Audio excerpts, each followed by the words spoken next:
Christmas icon, FoxyWriter here. And yes, I am getting into the season.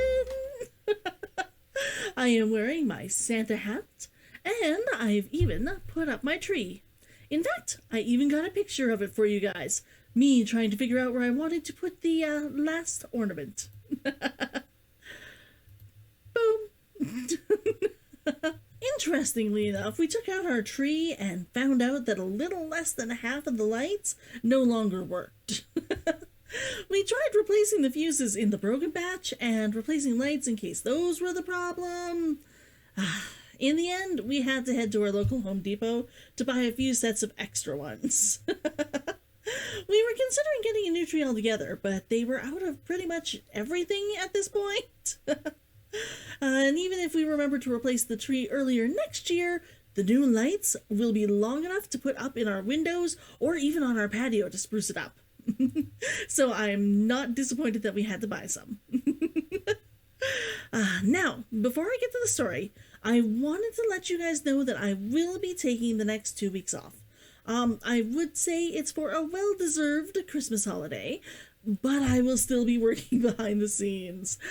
Still, keep an eye out for me. I'm planning on releasing a few shorts during the holiday, and I may even have a live stream up here on YouTube. I will still be on Twitch during my normal times, which means that I will be online Christmas evening, like in case you need someone to hang out with and you're all familyed out.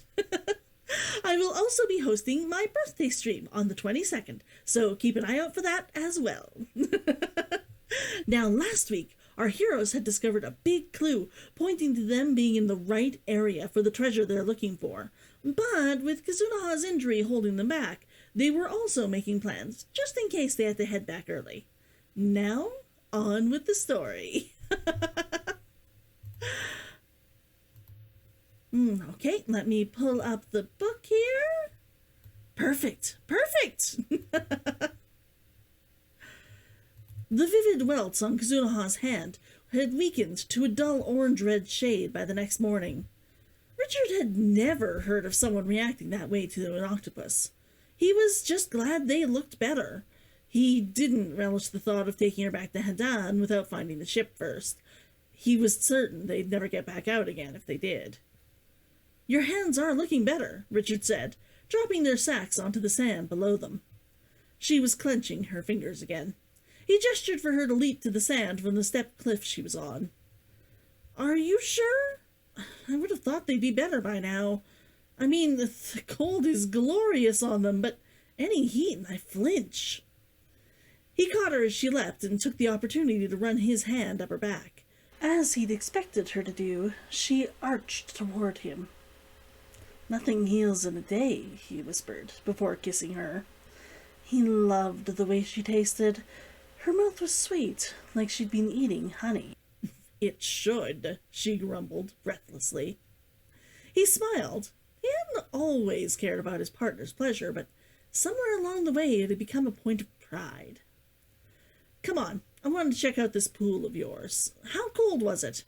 His hand had gone numb just from grabbing her yesterday.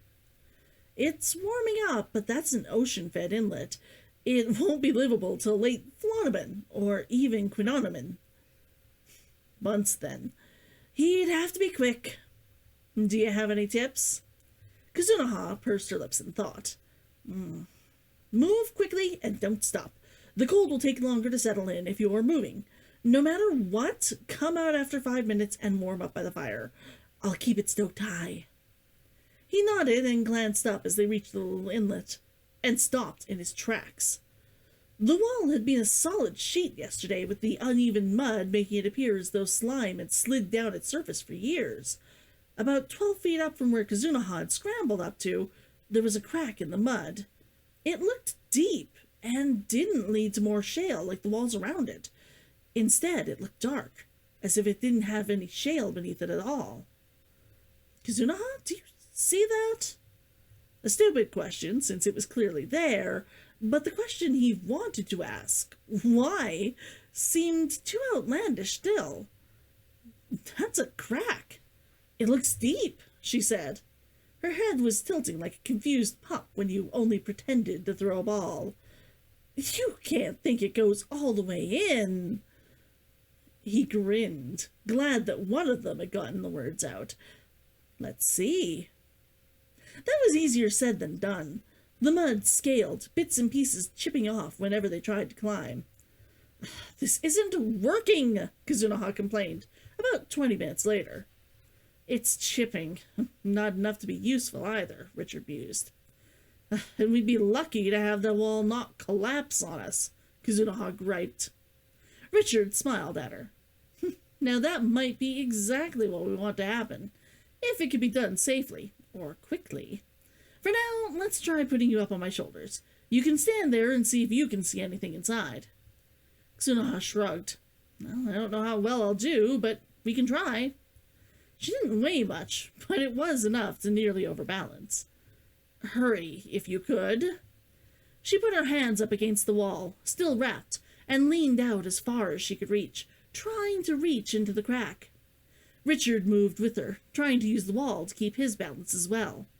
He couldn't see anything, though, even to look up due to the angle. "Wait! There! I've got it! I can just see..." It's dark inside, and it looks mostly filled with water. It smells of more sulfur. There's something in the back. I can't tell what. It's all in shadow. She used her hands to move back along the wall, and he helped her to get down. So it's filled with water. Do you think we can just knock the wall down? How large is it inside? Kizuna bit her lower lip. It's really thick. Even if we were willing to take the time to batter it down, I think it would take more time and supplies than we have here. It also might draw some of the nearby monsters, too, he said. So far, we haven't really made a lot of noise, but pulling the whole wall down probably would be enough to do it. "What can we do, then?" she asked. Richard thought about it and then glanced at the pool of water. When the mud had crashed down on Kizuna, it had shattered into fist-sized chunks. She'd been lucky that none of the pieces had hit her. It had taken time, but the water was mostly clear now, a deep shade of blue. It reminded him of danger, since the only time the clear waters of Giza darkened that much had been during her yearly violent storms. He couldn't see much of the mud, though. If they could dig their way under it, they could completely ignore the wall. He started unbuttoning his shirt. "Richard, what are you doing?" Kizuna was flushing, and her wandering gaze stopped near the remnants of yesterday's fire, and the small dunes they'd made. She'd been an eager partner, wet and imaginative, in all the right ways. He still wasn't sure if it had been the best idea, but he couldn't deny that he loved the way her body had felt, molded to his. "We expected to do some swimming. I'm just going to see how far this mud goes." He tossed his shirt away, shucked his pants, and tied one of his knives around his thigh. Grabbing the edge, he swung in. The instant his feet touched the water, his breath came out of him in a rush, and his stomach cramped as if it had been sucker-punched. The only reason he didn't go under was because his fingers dug into the stone hard enough that he thought they may have left an imprint. His muscles locked. For a moment he wondered if he could move at all. He clawed in a ragged breath, feeling like ice was settling inside his body. "Would you rather I look?" Kizuna asked him. With an act of will, Richard unclenched his fingers and forced his lungs to take another deep breath. He would accept her help, but not her pity. He kicked off the stone and dove under. The water around him was nothing but shadows and light. He kicked his feet swiftly, heading down. She'd been wrong about the depth. It was closer to double his height than hers. As he neared the bottom, he saw the ocean floor undulating. Richard blinked and grabbed up some of it. Thick mud slid from his hands, more slime than wet dirt. He let go of it, and a large crab caught it in a claw, dragging it down. The floor was teeming with movement, and he lowered himself to make sure it was just crabs. It was, but they were acting oddly, wrapping the slime up into balls. If these crabs used it to make their homes, it would build up year after year until it collapsed. At that point, they would need to build anew. Collecting what they could to aid in rebuilding only made sense. Such intelligence wasn't usually found in animals, but monsters weren't usually so innocuous either. He considered catching one, but put it aside as a bad idea. He didn't want to know if he'd been eating monster meat all this time. Besides, his fingers were cold, and he could feel his chest tightening. He blew out a bit of air and swung his arms and legs harder than he would have back home, forcing the blood to run faster through his veins. The ship had been a caravel with a low draft. It only would have needed 2 or 3 meters of clearance with the cargo it was carrying. The edge of the rock wall was thick with barnacles. He ignored it, scooping away slime until he could see the sandy bottom. When he'd cleared enough, he thrust his hands under the overhang. Shivering, he blew out more air. He'd only been under a minute, but he already knew he wouldn't be able to stay in much longer. He pushed his hand in further, trying to see where the overhang stopped. It didn't. Ducking his head under, he could see that the rock was only 5 or 6 feet long. If he could clear out the sand, he would be able to get under completely. Smiling, he felt his chest tighten painfully. He wasn't going to finish this in one trip. He pushed him forward to clear as much space as he could. The crabs seemed angry at him, but moved further away to do their work.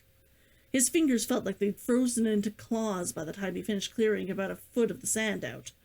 It would be enough, as long as the sand was loose the whole way in. He pushed back and propelled himself toward the surface. "Richard, did you get caught on something? How are you?" Kitsune-ken asked him, before he had even cleared his eyes of water. "Cold," was the answer, but his teeth were chattering too much to be flippant. He shook his head and raised a hand. Kitsune-ken apparently hadn't expected a response anyway, and continued. "I didn't mean that you should try to do all 5 minutes in a single breath. I've never seen anyone stay under the water that long." "It wasn't 5. Maybe 3 at the most, but he couldn't stop his teeth from chattering enough to finish." She grabbed his hand and helped him out. She winced, and he remembered her hands. He would have to check to make sure that the wounds hadn't opened. Kitsune-ken set him in front of the fire, and he groaned when she wrapped a warm cover around him. "It isn't as warm as it could be, but it will help," she said, still fussing. "Now, what did you find?" The heat helped immensely, even if he was still shivering. "We can dig ourselves a way in." Kitsune-ken let out a breath. "What can I do?" "If we empty out 2 bags to cover your hands, do you think you can help me clear out sand underneath?" She nodded. "I'll do what I can." And that's it. It's a good chapter. Short and sweet and to the point. This sort of chapter is what's known as a bridge. Basically, because its main purpose is getting us from point A to point C. Due to that, they can come across as dry or boring if you don't handle them well. That's why I pushed heavily into Richard's character this chapter. I wanted to give the readers an easy way to get lost in his thoughts, while still leaning into the info that we needed. I think I succeeded reasonably well. And that is going to be it for this year. As I said, I'm going to be taking some time off from Hunter's Gambit for the holidays, so that I'll have a bit of extra time for family and friends and other plans. As I said, also, I'm planning on getting a few shorts out, though, and I'm definitely going to keep streaming. Please, like I said, I'd love for you to come and join me on my birthday, on the 22nd, or Christmas, if you're all familyed out by that point. Either way, I will be back, continuing with the Hunter's Gambit story on January 5th. Please remember to like the video, share, and subscribe, and if you really like what I'm doing, click that bell for notifications whenever a new video goes live. Happy holidays, whatever you celebrate, or don't, and stay safe. And I'll see you next year.